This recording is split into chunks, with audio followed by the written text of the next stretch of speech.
দর্শক, এনসিপি নেতা হাসনাত আব্দুল্লাহ, এনসিপির বেশ প্রভাবশালী নেতা হাসনাত আব্দুল্লাহ গতকালকে বিএনপি নেত্রী রুমিন ফারহানাকে বিএনপির আওয়ামী লীগ বিষয়ক সম্পাদক মন্তব্য করার পরে আজকে রুমিন ফারহানা একটা পোস্টের মাধ্যমে হাসনাত আব্দুল্লাহ যে ছাত্রলীগের বেশ বড় নেতা হিসেবে দায়িত্ব পেয়েছিলেন এবং দায়িত্ব নিয়েছিলেন, তাকে দায়িত্ব দেওয়া হয়েছিল, সেরকম একটা চিঠি ফাঁস করেছেন।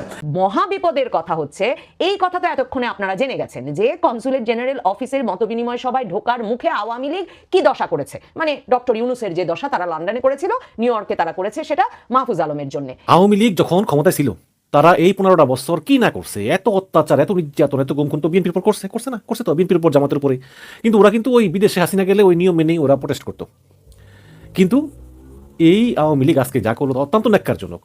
একটা দূতাবাসে হামলা। আসসালামু আলাইকুম রহমতুল্লাহ। প্রদর্শক, নতুন এক ভিডিওতে আপনাদের সকলকে স্বাগতম। প্রদর্শক, আপনারা ভিডিও শুরুতে ভিডিওর বিশেষ কয়েকটা অংশ এবং থাম্বনেল দেখে বুঝে গেছেন যে আসলে কতটা গুরুত্বপূর্ণ নিউজ হতে চলেছে। প্রদর্শক, এই জন্য বলবো আপনারা ভিডিওগুলো না টেনে সম্পূর্ণ দেখবেন, তাহলে আপনারা সম্পূর্ণ বিষয় বিস্তারিত জানতে পারবেন। চলুন আর কথা না বাড়ি একটা লাইক দিয়ে আমরা সকল বিশ্লেষণ করে আলোচনাগুলো একে একে দেখে আসি। চলুন।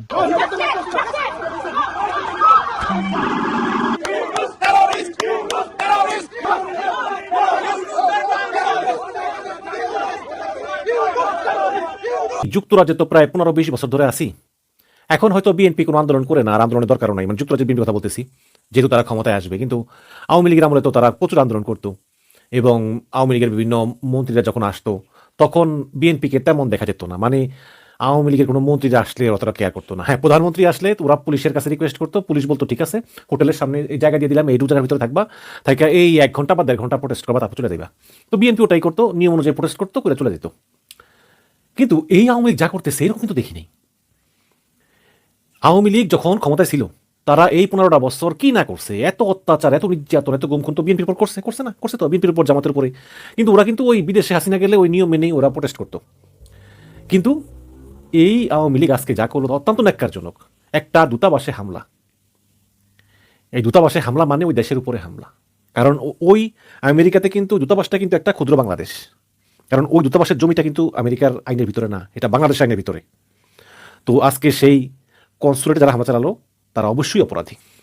তথ্য উপদেষ্টা মাহফুজ আলম তিনি গিয়েছেন নিউ ইয়র্কে, নিউ ইয়র্ক কনসুলেট অফিসে একটা অনুষ্ঠানের আয়োজনে সেখানে ভাষণ দিবেন। সেই জায়গায় প্রেস সেক্রেটারি গোলাম মর্তুজাও ছিল। তো সে ঢোকার সময় এই সময় একেবারে আওয়ামী লীগের লোকেরা তেরে মেরে আইসা, মানে একদম তাকে পিটাইবে, তাকে মারবে, তারপরে বাজে বাজে গালি দেয়, স্লোগান দেয়, ডিম মারে। যদিও কিছুই তার গায়ে লাগে নাই এবং তার কাছে যেতে পারে নাই, বাট এগুলো তারা চেষ্টা করছে এবং কনসুলেট অফিসের কাজ ভেঙে ফেলেছে এবং অকথ্য ভাষায় গালিগালাজ। আমি আমেরিকা ছিলাম না, বাট আমি কিন্তু এই লন্ডনে দেখেছি বিএনপির প্রোটেস্টগুলো। বিএনপি খুনি হাসিনা, ফ্যাসিবাদী হাসিনা, স্বৈরাচার হাসিনা, এর বেশি কিছু বলতো না। কিন্তু এই এই আওয়ামী লীগের লোকগুলো এত অকথ্য ভাষায় গালিগালাজ করে, খুবই অকথ্য ভাষায় গালিগালাজ করে, এবং তারা কনসুলেট অফিসে হামলা করেছে এবং সেখানে কাজ ভেঙেছে। এবং এটার কিন্তু একটা ভয়াবহ কনসিকুয়েন্স আছে। কারণ আমেরিকার মতো জায়গায় আইনের শাসন, সেখানে আজকে যারা যারা আওয়ামী লীগ করে এবং ভাবতেছে যে আওয়ামী লীগ করে এরকম করলেই আমেরিকান সরকার অ্যাসাইলাম দিয়ে দিবে, ওই দিন শেষ। তুমি আমেরিকায় আসো অবৈধভাবে এবং আওয়ামী লীগ করে তুমি করতেছো, কাজ ভাঙতেছো, ওই দিন আর নাই। ওই অ্যাসাইলাম মারবা, আবার দূতাবাসের কাজ ভাঙবা, সিসিটিভি রেকর্ড চেক করে করে সবাইকে গ্রেপ্তার করা হবে আমেরিকাতে। দর্শক, আমি শুনেছি এই ঘটনায় নিউ ইয়র্কে যে বাংলাদেশ দূতাবাস আছে তারা মামলা করার পরিকল্পনা নিতেছে, এবং সেই মামলায় একটা সন্ত্রাস দমন আইন আছে যে আমেরিকার, সেই আইনে আওয়ামী লীগকে আমেরিকার মাটি থেকে নিষিদ্ধ ঘোষণা করার চেষ্টা তারা করবে। আমি একটু যদি পড়ি যে আপনারা সবাই জানেন যে মেক্সিকো রাষ্ট্রদূত মুশফিকুল ফজল আনসারি, যিনি আগে হোয়াইট হাউসের জাস্ট বিডি নিউজের করেসপন্ডেন্ট ছিলেন, তো তিনি তার ফেসবুক পোস্টে বলেছেন যে নিউ ইয়র্কে অবস্থিত বাংলাদেশ কনসুলেটে আজ আওয়ামী লীগ সমর্থিত কতিপয় দুষ্কৃতিকারীর হামলা ও ভাঙচুরের ঘটনা ঘটিয়েছে। অবিলম্বে এদের বিরুদ্ধে আইনানুগ ব্যবস্থা গ্রহণ জরুরি। আমি বিশ্বাস করি আমেরিকাতে আমাদের সহকর্মীরা বিষয়টি যথাযথ কর্তৃপক্ষের সঙ্গে আলোচনা করে প্রয়োজনীয় পদক্ষেপ নেবেন। বিদেশে অবস্থিত সকল মিশন এবং দূতাবাস কর্মীদের নিরাপত্তা নিশ্চিত করা স্বাগতিক দেশের দায়িত্ব, তার মানে আমেরিকার দায়িত্ব। বাংলাদেশের গণতন্ত্র ও অর্থনৈতিক উন্নয়নে বৃহত্তম অংশীদার আমেরিকার মাটিতে বাংলাদেশের পতিত স্বৈরাচার সমর্থকদের এমন ন্যাক্কারজনক হামলা কোনোভাবেই গ্রহণযোগ্য না। এবং আমি জেনেছি যে আমেরিকায় যে বাংলাদেশ দূতাবাস রয়েছে তারা মামলা করবে এবং তারা মার্কিন সন্ত্রাস আইনে আওয়ামী লীগকে নিষিদ্ধের দাবি তুলবে এবং যুক্তি দিবে এই যে বাংলাদেশের একজন রানিং মিনিস্টার, সে তোমাদের দেশে এসে পর্যন্ত সে নিরাপত্তা পায় না, এবং পুলিশের সামনে তারা কনসুলেট অফিসের কাজ ভাঙে, সম্পদের ক্ষতি করে জানমালের ক্ষতি করতে চায়। সুতরাং আমেরিকাতে এই সংগঠনটি নিষিদ্ধ করা হোক। এবং যদি নিষিদ্ধ করা হয় তাহলে দর্শক আওয়ামী লীগের জন্য বিরাট ধাক্কা, যে তারা বাংলাদেশেও নিষিদ্ধ, তো আমেরিকাতেও নিষিদ্ধ। এবং যদি আমেরিকাকে নিষিদ্ধ করে, আপনারা জানেন যে এই আমেরিকা যে পথে চলে, ইংল্যান্ডও ওই পথেই চলে, অস্ট্রেলিয়াও ওই পথেই চলে, তো তাহলে এবং ইউরোপেও ওই পথেই চলে। তাহলে যদি আমেরিকাতে একবার আওয়ামী লীগ নিষিদ্ধ হয় তাহলে পুরা ইউরোপে নিষিদ্ধ হয়ে যাবে এবং ওরা আসলে ওই ভারত ছাড়ার কোথাও রাজনীতি করতে পারবে না। আজকে একটা ইউটিউব চ্যানেলে দেখলাম যে মানে ওরাই আর কি মানে ভারতীয় সাংবাদিকরা হাসাহাসি করে যে কলকাতায় আওয়ামী লীগের অফিস খুলেছে, তার মানে দ্বারা এটাই যে শেখ হাসিনা আগামী নির্বাচনে মমতা বন্দ্যোপাধ্যায়ের বিরুদ্ধে লড়বেন কলকাতার মুখ্যমন্ত্রী হওয়ার জন্য। এছাড়া আর তো কলকাতা আওয়ামী লীগের অফিস খোলার কোনো অর্থ নেই, তাই না? আওয়ামী লীগ রাজনীতি করে বাংলাদেশে, অফিস খোলে কলকাতায়, কোনো যুক্তি আছে? যুক্তি তো নেই, বাট সেটাই করতেছে এবং মোদি দেখেও দেখছে না। তো যেটা বলতেছি যে আজকে আমেরিকাতে যে ন্যাক্কাজনক ঘটনা ঘটালো, এই জন্য আমেরিকাতে আওয়ামী লীগ অচিরে নিষিদ্ধ হতে যাচ্ছে এবং মুশফিকুল ফজল আনসারী, রাষ্ট্রদূত মুশফিকুল ফজল আনসারী তার সর্বোচ্চ চেষ্টা করে ওয়াশিংটনস্থ বাংলাদেশ দূতাবাসকে সহযোগিতা করবেন। বলছিলাম এনসিপি নেতা হাসনাত আব্দুল্লাহ ছাত্রলীগের বড় নেতা ছিলেন কিনা। আমরা দেখতে পাচ্ছি যে রুমিন ফারহানা একটা ফেসবুক পোস্ট করেছেন, সেই ফেসবুক পোস্টটাতে হাসনাত আব্দুল্লাহকে বেশ অরুচিপূর্ণ ভাষায় সম্বোধন করেছেন, সেটা বলতে চায় না। ফেসবুক পোস্টের স্ক্রিনশটটা আপনারা দেখে নিন, সেই স্ক্রিনশটেই দেখা যাচ্ছে যে হাসনাত আব্দুল্লাহকে লক্ষ্য করে তিনি বলেছেন, সেখানে বেশ কয়েকটা ছবি ব্যবহার করেছেন। অন্য ছবিগুলোর ব্যাপারে পরে আসছি, প্রথমে শেষে যে ছবিটা ব্যবহার করেছেন সেটা নিয়ে কথা বলি। সেখানে ছাত্রলীগের একটা চিঠি ইস্যু করা হাসনাত আব্দুল্লাহকে উদ্দেশ্য করে, সেই চিঠিটার তারিখ হচ্ছে 31/7/2022, অর্থাৎ জুলাই মাসের 2022-এর 31শে জুলাই এই চিঠিটা ইস্যু করা। সেই চিঠিতে হাসনাত আব্দুল্লাহকে উদ্দেশ্য করে সেই চিঠিটা দিয়েছিলেন তৎকালীন ছাত্রলীগের সভাপতি এবং সেক্রেটারি নাহিন খান জয় এবং লেখক ভট্টাচার্য। সেই চিঠিতে লেখা হয়েছিল, জনাব হাসনাত আব্দুল্লাহ প্রিয় সহযোদ্ধা, সংগ্রামী শুভেচ্ছা গ্রহণ করবেন। তাকে প্রিয় সহযোদ্ধা হিসেবে সম্বোধন করা হয়েছে। জাতির পিতা বঙ্গবন্ধু শেখ মুজিবুর রহমানের আদর্শ ধারণ করে উন্নত ও সমৃদ্ধশালী বাংলাদেশ বিনির্মাণের স্বপ্নদ্রষ্টা দেশরত্ন শেখ হাসিনার রূপকল্প 2041 ও চতুর্থ শিল্প বিপ্লব বাস্তবায়নে আপনার সপ্রতিভ পদচারণা প্রশংসনীয়। আপনাকে বাংলাদেশ ছাত্রলীগ কেন্দ্রীয় সহ সম্পাদক পদে মনোনীত করা হলো। কমিটির আমরা দৃঢ়ভাবে বিশ্বাস করি জাতির পিতা বঙ্গবন্ধু শেখ মুজিবুর রহমানের আদর্শ ধারণ করে মুক্তিযুদ্ধের চেতনাকে সমুন্নত রেখে দেশ গড়ার প্রত্যয়ে বিশ্ব শান্তির অগ্রদূত দেশরত্ন শেখ হাসিনার আদর্শিক ভ্যানগার্ড হিসেবে ক্ষুধা ও দারিদ্র্য মুক্ত অসাম্প্রদায়িক বাংলাদেশ বিনির্মাণে আপনার সর্বাত্মক অংশগ্রহণ বাংলাদেশ ছাত্রলীগের অগ্রযাত্রাকে আরও বেগবান করবে। জয় বাংলা, জয় বঙ্গবন্ধু। সেখানেই আল নাহিন খান জয় এবং লেখক ভট্টাচার্যের সিগনেচার রয়েছে, অর্থাৎ তাদের সময়ে হাসনাত আব্দুল্লাহকে সহ সম্পাদকের এই পদটা দেওয়া হয়েছিল। তার কার্যক্রমে, হাসনাত আব্দুল্লাহর কার্যক্রমে খুশি হয়ে এরকম একটা চিঠি রুমিন ফারহানা ফেসবুক পোস্টের মাধ্যমে সামনে নিয়ে এসেছেন। যদি চিঠিটা সত্যিই হয় তাহলে এখন কি দাঁড়ালো? এখন দাঁড়ালো যে হাসনাত আব্দুল্লাহ ছাত্রলীগের বড় নেতা ছিলেন। পাশাপাশি রুমিন ফারহানা আরও বেশ কিছু ছবি সামনে নিয়ে এসেছেন। ছবিগুলো আপনারা এক এক করে দেখুন, আমি বলি ছবি সম্পর্কে। একটা ছবিতে দেখা যাচ্ছে একটা দেয়ালের সামনে হাসনাত আব্দুল্লাহ দাঁড়িয়ে, দেয়ালে লেখা, সেই তো ধন্য যে ছাত্র জীবনে ছাত্রলীগের গর্বিত কর্মী হওয়ার সুযোগ পেয়েছেন। এরপরের আরেকটা পোস্ট হাসনাত আব্দুল্লাহ দিয়েছেন, যেটা 2020 সালের যে 17ই মার্চ বঙ্গবন্ধুর জন্মদিন, জন্মশতবর্ষ, সেই জন্মশতবর্ষী ইত্তেফাকের বিশেষ তারুণ্যের চোখে বঙ্গবন্ধু যে বিশেষ করপত্র, সেই করপত্রে হাসনাত আব্দুল্লাহ বঙ্গবন্ধুকে নিয়ে লিখেছিলেন এবং সেই ইত্তেফাকের পুরো পেজটা পোস্ট করেছিলেন হাসনাত আব্দুল্লাহ। সেখানে লিখেছেন, আজকের ইত্তেফাক পত্রিকায় বঙ্গবন্ধুকে নিয়ে আমার ভাবনা। এরপরে আরেকটা পোস্ট হাসনাত আব্দুল্লাহর সেখানে দিয়েছেন বঙ্গবন্ধুর জন্মদিন উপলক্ষে 2020 সালের 17ই মার্চ।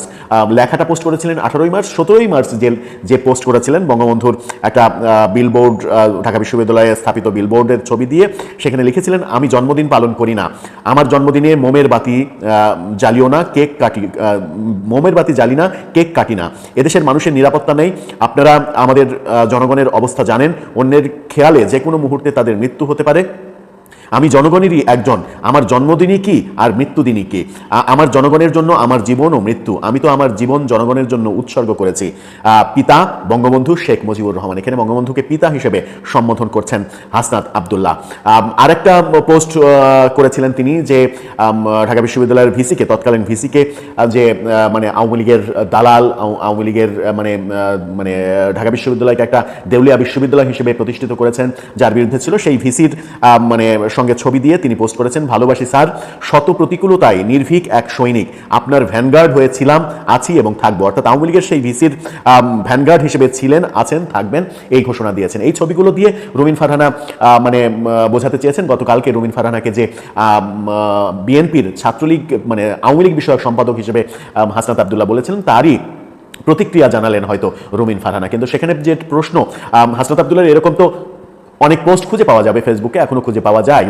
ডক্টর ইউনুসের লন্ডন সফরের পর থেকেই আমি আপনাদের বলে আসছিলাম যে এই সরকারের মানে ডক্টর ইউনুস এবং তার উপদেষ্টা পরিষদের এটা উপলব্ধি করার সময় এসে গেছে যে বাঙালি অধ্যুষিত ইউরোপ আমেরিকার কোনো দেশে যাওয়া আর তাদের জন্য নিরাপদ হবে না। মানে ডক্টর ইউনুসকে যেমন লন্ডনে 6 তারকা হোটেলের পেছনের দরজা দিয়ে ঢুকতে হয়েছে, তারপর দিনের পর দিন হোটেলে আটক থাকতে হয়েছে, তার সফর সঙ্গীরা হোটেল থেকে এদিক ওদিক বেরোনোর চেষ্টা করা মাত্র তাদেরকে যে ভাষায় এবং যে দাপটের সঙ্গে সেখানকার স্থানীয় আওয়ামী লীগ মানে যুক্তরাজ্যের আওয়ামী লীগ সমর্থক নেতা কর্মীরা ধাওয়া দিয়েছেন এবং তাতে তাদের যেভাবে পথিমধ্যে হোঁচট খেয়ে পড়ে থাকার ভিডিও বেরিয়েছে, সেসব দেখেই আমি আপনাদেরকে কিন্তু কথা জানিয়ে দিয়েছিলাম। তো আমি এটাও আপনাদের বলেছিলাম যে মনে হচ্ছে ডক্টর ইউনুসের বিদেশ যাওয়ার ঝোঁক যে কমে এসেছে তার পেছনেও লন্ডন সফরের শিক্ষা একটা গুরুত্বপূর্ণ ভূমিকা রেখেছে। কিন্তু সকলে তো আর সব শিক্ষা নেন না, বিশেষ করে তরুণেরা বিভিন্ন রকম ঝুঁকি নিতে পছন্দ করেন। দেখেন, নিউ ইয়র্কের মেয়র পদপ্রার্থী মামদানি তিনি পর্যন্ত যখন বাংলাদেশি আন্টিদের উদ্দেশ্য করে আলাদা করে বাংলায় ভিডিও ছাড়ছেন বা বক্তৃতা দিচ্ছেন, ধন্যবাদ জানাচ্ছেন, তখন বুঝতে কোনো অসুবিধা থাকার কথা না যে ওই শহরটায় মানে নিউ ইয়র্কে বাংলাদেশিরা কি সংখ্যায় আছেন এবং কি ধরনের দাপটের সঙ্গে আছেন। এখন ডক্টর ইউনুস সরকার ভারত সরকারের উদ্দেশ্যে বাংলাদেশের গণমাধ্যমে কদিন আগে বিবৃতি দিয়েছেন বটে যে তারা শুনতে পাচ্ছেন ভারতে নাকি আওয়ামী লীগের অফিস হয়েছে, ভারত কেন আওয়ামী লীগ অফিস বন্ধ করছে না। কিন্তু এইসব নিউ ইয়র্ক, যুক্তরাজ্য মানে আমেরিকা যুক্তরাজ্য সহ মানে এরকম বাঙালি অধ্যুষিত ইউরোপ আমেরিকার দেশগুলোর এমন দশা যে সেখানে পাড়ায় পাড়ায় বিএনপি আওয়ামী লীগের অফিস আছে, পাড়ায় পাড়ায় বিএনপি আওয়ামী লীগের কমিটি আছে। সে কারণে রাজনীতির যে হিসাব নিকাশ সেসব সমীকরণ না মিটিয়ে মানে মবের মাধ্যমে বাংলাদেশে 5ই আগস্টের পর থেকে যে রাজনীতি করা যাচ্ছে সেই রাজনীতি নিউ ইয়র্কে বা লন্ডনে করা ভীষণ মুশকিল। সে কারণেই নিউ ইয়র্কে গিয়ে এখন দৌড়ের উপর আছেন মাহফুজ আলম। বেচারা তরুণ উপদেষ্টা ভেবেছিলেন প্রথম সেই গত বছর একবার গিয়েছিলেন ডক্টর মোহাম্মদ ইউনুসের সঙ্গে নিউ ইয়র্কে গিয়ে ক্লিন্টন ফাউন্ডেশনে গিয়েছিলেন, প্রেসিডেন্ট ক্লিন্টনের পাশে দাঁড় করিয়ে মাহফুজ আলমকে ডক্টর ইউনুস মাস্টার মাইন্ড হিসেবে পরিচিত করিয়ে দিয়েছিলেন। কিন্তু তখনও তিনি এত পাকা হয়ে ওঠেননি আর তিনি এত দাপুটে নেতা হয়ে ওঠেননি। কাজেই তিনি এবার ভেবেছিলেন রাষ্ট্রীয় সফরে গিয়ে নিউ ইয়র্কটাকে বেশ দেখে আসবেন তিনি, উপভোগ করবেন তিনি এবং বেশ একটা আতিথেয়তা অনুভব করবেন। কারণ বাঙালিরা, প্রবাসী বাঙালিরা নিশ্চয়ই জুলাই আগস্ট আন্দোলনের মাস্টার মাইন্ড হিসেবে, নেতা হিসেবে, সবচেয়ে বড় কথা বাংলাদেশের মন্ত্রী হিসেবে তাকে ভীষণ খাতির যত্ন করাবেন, আমেরিকাটা নিউ ইয়র্কটা বেশ ঘুরে দেখাবেন। তারপর তাদের পছন্দের কর্মকর্তাদের বসানো হয়েছে আমেরিকায় বিভিন্ন পদে, প্রেস মিনিস্টার পদে, ওয়াশিংটনে রাষ্ট্রদূত পদে। কাজেই সবাই মিলে বেশ একটা উপভোগ্য সময় কাটানো যাবে সেই প্রত্যাশা নিয়ে বেচারা তরুণ উপদেষ্টা মাহফুজ আলম গিয়েছিলেন নিউ ইয়র্কে। এমন দশা এখন তাকে কনসুলেট জেনারেল অফিসের এক মতবিনিময় সভায় ঢোকাতে মানে রাষ্ট্রীয় সফরের কারণ হিসেবে যেটাকে তৈরি করা হয়েছে সেই এক মানে একটা ছোট্ট ঘরে কিছু ব্যক্তির সাথে তিনি মতবিনিময় করবেন, সেই সভার জন্য তো এত বড় রাষ্ট্রীয় সফর ফাঁদা হয়েছে। তো সেই মতবিনিময় সভাটাতে তিনি ঢোকার আগে মানে তার গাড়ি ঘিরে ধরা হলো, তাকে এমন গালিগালাজ করা হলো, এমন মানে মিছিল এবং এমন সমাবেশ আওয়ামী লীগ সেখানে করে ফেললো, যুক্তরাষ্ট্র আওয়ামী লীগ, যে পুলিশ দিয়ে কোনো মতে পুলিশ প্রহরায় মানে ওই ভিডিও দেখলে আপনি বুঝবেন যে মহা বিপদের কথা হচ্ছে। এই কথা তো এতক্ষণে আপনারা জেনে গেছেন যে কনসুলেট জেনারেল অফিসের মতবিনিময় সভায় ঢোকার মুখে আওয়ামী লীগ কি দশা করেছে। মানে ডক্টর ইউনুসের যে দশা তারা লন্ডনে করেছিল, নিউ ইয়র্কে তারা করেছে সেটা মাহফুজ আলমের জন্য। কিন্তু মাহফুজ আলম টের পেয়েছেন রাজনীতি কত কঠিন। বাইরে আওয়ামী লীগ, ভেতরে বিএনপির নেতাকর্মীদের উত্তপ্ত বাক্য বিনিময়ে এবং বচসায় এক পর্যায়ে তাকে কোনো মতে মত বিনিময় সভা শেষ না করেই মানে ওই সভাস্থল ত্যাগ করতে হয়। শুনে আসি চ্যানেল 24 কি বলছে। চ্যানেল 24 কোন ঝুঁকি নিয়ে তথ্য উপদেষ্টার বিষয়ে এ খবর ফাঁস করে দিল আমি জানি না, কিন্তু এ খবর ফাঁস হয়ে গেছে যে একদিকে যেমন আওয়ামী লীগ বাইরে তথ্য উপদেষ্টাকে ঢুকতেই দিতে চায় না, অন্যদিকে বিএনপি ভেতরে মত বিনিময় সভা পণ্ড করেছে মাহফুজ আলমের। বুঝুন তার রাষ্ট্রীয় সফরের অবস্থা। শুনে আসি চ্যানেল 24 কি বলছে। সভা শুরু হলে তথ্য উপদেষ্টাকে প্রশ্ন করা নিয়ে তর্কে জড়ান বিএনপি নেতাকর্মীরা। সে সময় আরও একবার উত্তপ্ত হয় পরিস্থিতি। এরপর সভাস্থল ছাড়েন উপদেষ্টা, যাবার আগে বলেন নির্বাচনে যে দলই জিতুক বাস্তবায়ন করতে হবে সংস্কার প্রস্তাব।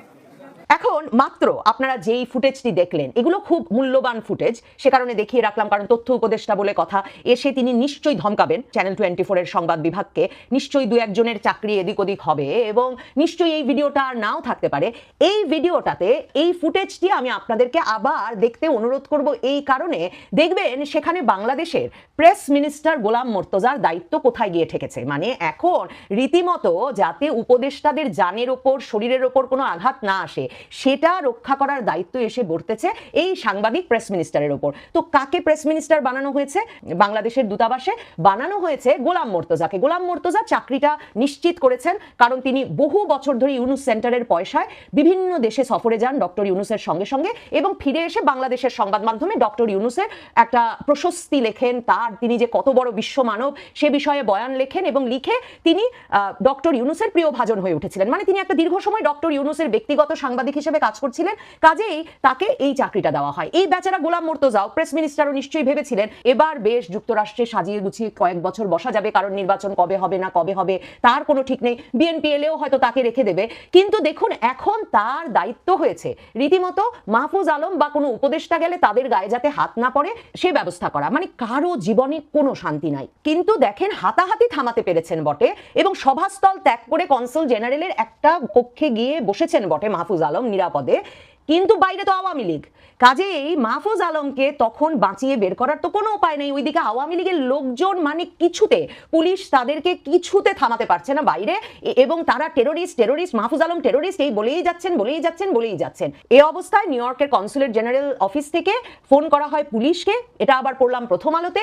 পুলিশ এসে নিরাপদে মাঝরাত পার করে মানে রাত 12টার পরে মাহফুজ আলমকে বের করে নিয়ে আসে নিরাপদে কনসুলেট জেনারেল অফিস থেকে এবং তারপর তিনি নিশ্চয়ই যেখানে তিনি আছেন, আমি আশা করি সুরক্ষিত জায়গায় আছেন, সেখানে গিয়ে উপস্থিত হন। তার মানে বেচারা মাহফুজ আলমের জ্যাকসন হাইটসে গিয়ে একটু ভাত খাবেন, মানে বাংলাদেশ থেকে যাওয়া সুপরিচিত ব্যক্তিত্বরা কিংবা বাংলাদেশ থেকে যাওয়া রাজনৈতিক ব্যক্তিত্বরা অবশ্যই যে কাজটা করেন, মানে জ্যাকসন হাইটসে যান, বাঙালিদের সঙ্গে মত বিনিময় করেন, বাঙালিদের সঙ্গে স্থানীয় কোনো একটা হোটেলে বসে চা খান, ভাত খান, মানে একটা উৎসব মুখর পরিবেশ তৈরি হয়। মানে ওটা তো বাংলাদেশের পাড়া নিউ ইয়র্কে, সেই জ্যাকসন হাইটসে এসবের কোনো সম্ভাবনা আর রইল না মাহফুজ আলমকে ঘিরে। ঠিক যেমন ভাবে ধরেন লন্ডনে, ইস্ট লন্ডনে আলতাবালি পার্ক, মানে বাঙালিদের যে কোনো সমাবেশ সমবেত হওয়ার যে জায়গা, সেখানে কিন্তু ইউনুস ভক্তরা ঠিক করেছিলেন ডক্টর ইউনুসের একটা সম্বর্ধনা দেবেন। মানে যুক্তরাজ্যের জামায়াতের নেতৃবৃন্দ একটা সম্বর্ধনা কমিটিও আয়োজন করেছিলেন এবং তাদের সেই পরিকল্পনাও ছিল, সেটাও কিন্তু ডক্টর ইউনুসের সময় ভেস্তে গিয়েছিল। তার মানে এই উপদেষ্টাদের উপভোগ করার, সম্বর্ধিত হবার কোনো সুযোগ এই সব বাংলাদেশি অধ্যুষিত শহরগুলোয় থাকছে না। এবং এবার প্রমাণ হয়ে গেল মাহফুজ আলমের সফর দিয়ে যে একদিকে যেমন বাইরে আওয়ামী লীগ সামলাতে হবে, ভেতরে বিএনপির নেতাকর্মীরাও এই উপদেষ্টাদেরকে ছেড়ে কথা বলবেন না। দর্শক আপনারা একে একে সকল বিশ্লেষকের বক্তব্যগুলো দেখলেন, অবশ্যই আপনারা বুঝতে পারছেন যে আসলে কতটা গুরুত্বপূর্ণ নিউজ ছিল। প্রদর্শক যত আপনারা সম্পূর্ণ ভিডিও দেখে ফেলেছেন, অবশ্যই আপনারা বিষয়টি জানতে পেরেছেন। যদি আপনাদের কিছু বলার থাকে অবশ্যই কমেন্ট বক্সে জানিয়ে দেবেন। আরও এরকম নিত্য নতুন আপডেট নিউজ পেতে আমাদের এই নিউজ চ্যানেল ইকাশ এই চ্যানেলটি সাবস্ক্রাইব করে পাশে থাকবেন। ধন্যবাদ।